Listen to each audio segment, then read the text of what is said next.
열왕기하 21장 1절에서 26절입니다. 키워드는 므낫세와 아몬의 통치, 저항해야 할 이유, 신자의 열심입니다. 므낫세가 왕이 될 때 나이가 12세라 예루살렘에서 55년간 다스리니라. 그의 어머니 이름은 헵시바더라.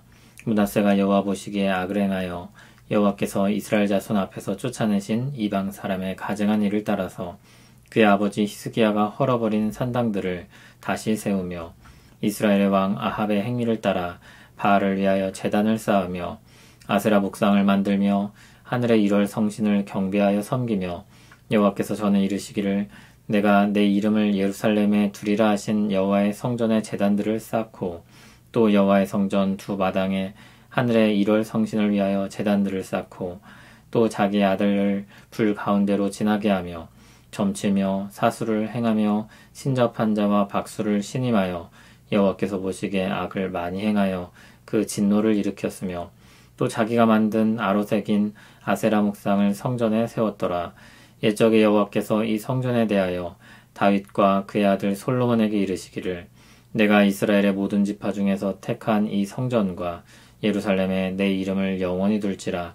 만일 이스라엘이 나의 모든 명령과 나의 종 모세가 명령한 모든 율법을 지켜 행하면 내가 그들의 발로 다시는 그의 조상들에게 준 땅에서 떠나 유리하지 아니하게 하리라 하셨으나 이 백성이 듣지 아니하였고 므낫세의 꾀를 받고 악을 행한 것이 여호와께서 이스라엘 자손 앞에서 멸하신 여러 민족보다 더 심하였더라. 여호와께서 그의 종 모든 선지자들을 통하여 말씀하여 이르시되 유다 왕 므낫세가 이 가증한 일과 악을 행함이 그 전에 있던 아모리 사람들의 행위보다 더욱 심하였고 또 그들의 우상으로 유다를 범죄하게 하였도다.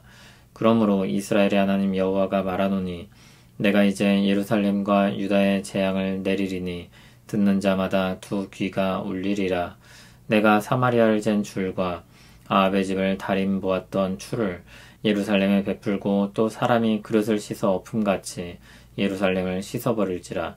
내가 나의 기업에서 남은 자들을 버려 그들의 원수의 손에 넘긴즉 그들이 모든 원수에게 노략거리와 겁탈거리가 되리니 이는 애굽에서 나온 그의 조상 때부터 오늘까지 내가 보기에 악을 행하여 나의 진노를 일으켰음이니라 하셨더라. 므낫세가 유다에게 범죄하게 하여 여호와께서 보시기에 악을 행한 것 외에도 또 무죄한 자의 피를 심히 많이 흘려 예루살렘 이 끝에서 저 끝까지 가득하게 하였더라.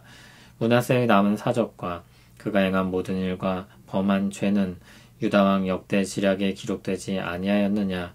므낫세가 그의 조상들과 함께 잠에 그의 궁궐 동산 곧 우사의 동산에 장사되고 그의 아들 아몬이 대신하여 왕이 되니라.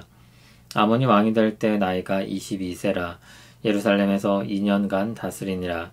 그의 어머니 이름은 무슬레메시오 옅바 하루스의 딸이더라.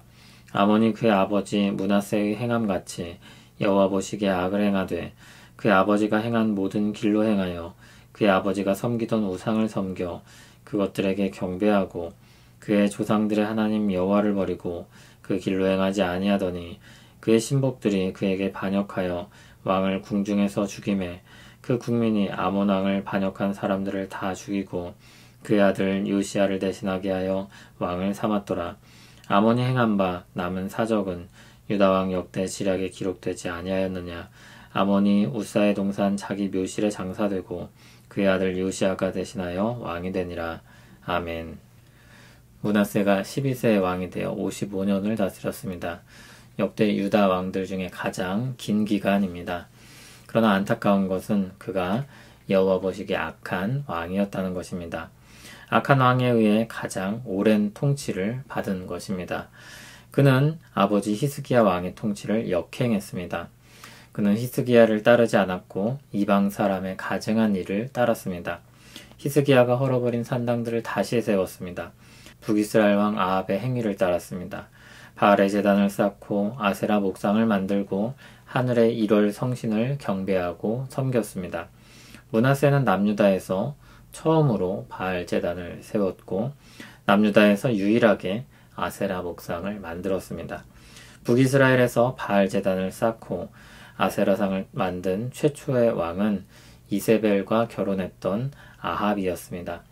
이스라엘 왕들 중 가증하다는 평가를 받은 것은 이 두 왕, 북이스라엘의 아합과 남유다의 므낫세 뿐이었습니다. 그래서 므낫세는 남왕국의 아합으로도 불립니다. 4절에서 7절은 성전에 우상 제단과 우상의 신상들을 세운 것을 지적합니다. 4절을 보면 성전은 하나님께서 하나님의 이름을 두겠다고 하신 곳입니다. 7절을 보면 같은 말씀이 다시 반복되는데 다윗과 솔로몬에게 말씀하시기를 이스라엘 모든 지파 중에서 택한 성전과 예루살렘에 하나님의 이름을 영원히 둘 것이라고 했습니다. 그런데 하나님께서 영원히 거할 처소로 삼으시겠다고 말씀하신 그곳에 므낫세가 우상의 제단과 신상들을 세운 것입니다. 그리고 거기서 버젓이 우상을 숭배했습니다. 이와 같은 악행은 북이스라엘에게서도 볼 수 있었던 것인데 그로 말미암아 하나님의 진노를 받아 그들이 멸망하게 되었습니다. 남유다가 그와 같이 멸망의 길을 향하고 있는 것입니다. 하나님께서 율법을 통해 분명하게 주신 말씀이 있지만 므낫세의 통치 아래 남유다 백성들은 악한 길로 달려가게 됩니다. 그들의 악함은 하나님이 이스라엘 자손 앞에서 멸하신 여러 민족보다도 심했다는 평가를 받습니다. 큰 불명예가 아닐 수 없습니다. 10절부터 15절을 보면 그러한 유다에게 내릴 하나님의 재앙이 선포됩니다. 모든 선지자들을 통해 그들에게 재앙을 선포하시는데 12절을 보면 하나님이 내리신 재앙을 듣는 자마다 두 귀가 울릴 것이라고 했습니다. 두 귀가 울리도록 큰 소리를 듣는 것과 같을 것인데 그것은 듣는 사람들의 마음에 두려움을 불러일으킨다는 의미입니다. 사마리아를 잰 줄과 아합의 집을 달인보던 추를 예루살렘에 베풀고 또 사람이 그릇을 씻어 엎음같이 예루살렘을 씻어 말린다고 했습니다. 측량줄과 달인추는 건축에서 쓰이는 측정 도구입니다. 정확한 측정이 이루어질 것을 뜻합니다. 율법에 의해 유다는 측량될 것이며 그 결과는 죄악으로 말미암은 패망일 것입니다. 그릇에 있는 음식물을 완전히 깨끗이 씻어내고 덮어놓듯이 예루살렘을 향한 하나님의 심판도 철저할 것입니다. 그것이 어떻게 시행됩니까? 14절에 의하면 원수의 손에 넘겨져 노략거리와 겁탈거리가 될 것입니다. 15절을 보면 그들의 죄악이 애굽대로 거슬러 올라가는데 그만큼 이 문제는 깊이 뿌리 내린 것임을 알 수 있습니다. 또한 이것은 그 긴 기간을 하나님께서 오래 참으셨는데 그럼에도 여전히 죄악 가운데 있으므로 멸망에 이를 수밖에 없다는 것을 보여줍니다. 시간이 아무리 많이 흐른다고 해도 죄 문제가 해결되지 않는 것입니다.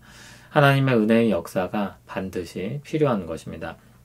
16절을 보면 므낫세의 악행을 하나 더 제시하는데 무죄한 자의 피를 심히 많이 흘린 것입니다. 예루살렘 한쪽 끝에서 반대쪽 끝까지 그 피로 가득하다고 했습니다.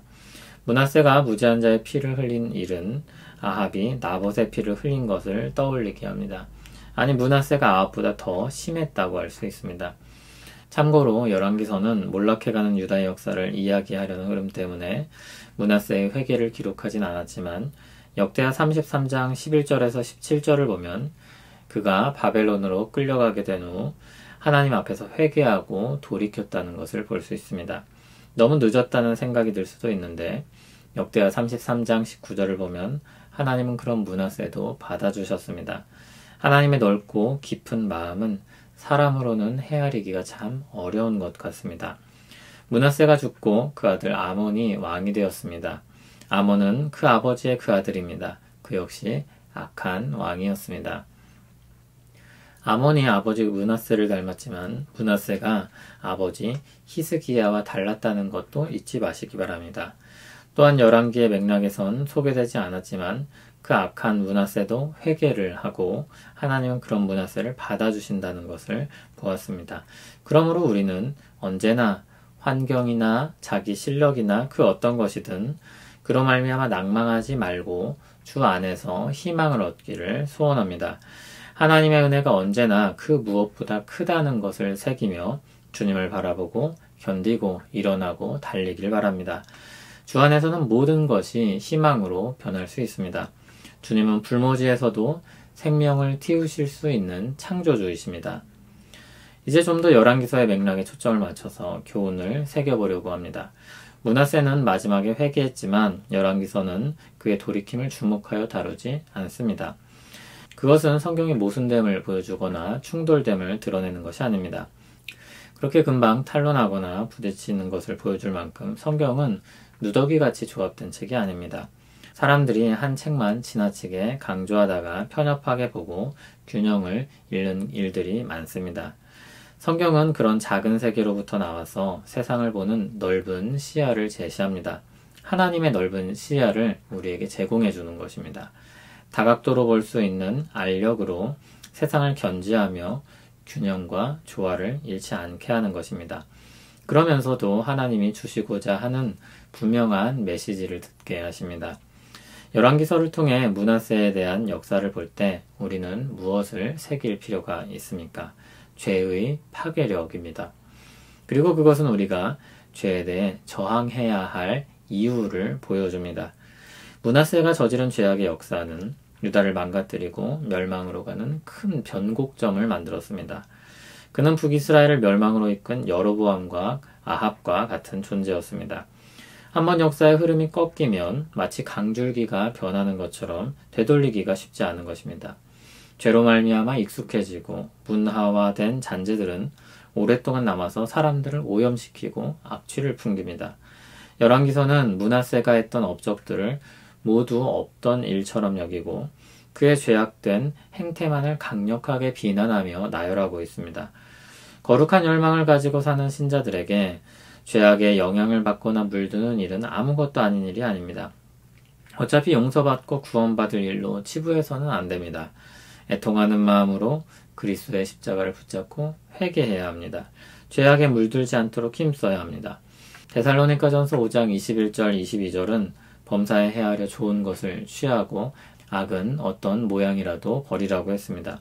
그리고 거룩하신 하나님이 우리를 부르셨음을 그리고 우리가 그 앞에 설 것을 이야기합니다. 그러므로 우리는 죄악을 가벼이 여길 것이 아니라 민감하게 느끼고 반응해야 하며 거기서 멀리 떠나기에 힘써야 할 것입니다. 오늘 말씀은 우리에게 죄악에 강력하게 저항해야 할 이유를 보여주고 있습니다. 하나님은 사도 바울을 통해 우리가 신자로 살아가야 할 태도를 보게 하십니다. 사도 바울은 자신의 사명과 인생을 주를 향해 달려가는 것으로 여겼습니다.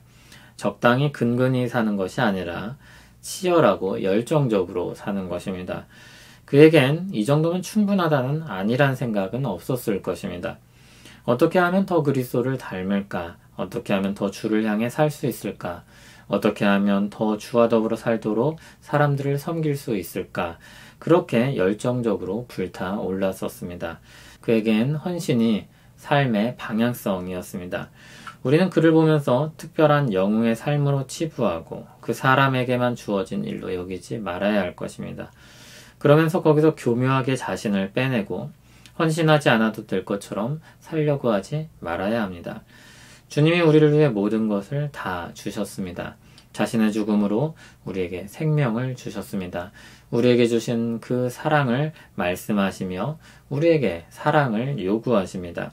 그 사랑을 입은 마음이 어떻게 미지근할 수 있겠습니까? 그럴 수가 없는 것입니다. 우리는 주 안에서 뜨거워야 할 것입니다. 우리를 사랑하시며 그 사랑을 몸소 보이시고 그 사랑으로 은혜를 부어주신 주님을 찬송합니다. 우리가 주 안에서 새롭게 되어 살아있는 자로 살아갑니다. 우리 뛰는 심장으로 거동하며 살아가듯이 주님이 뛰게 하신 우리 영혼으로 달려가는 인생 되게 하옵소서. 우리를 사랑하신 주님과 같이 우리도 뜨겁게 하옵소서. 예수님 이름으로 기도합니다. 아멘.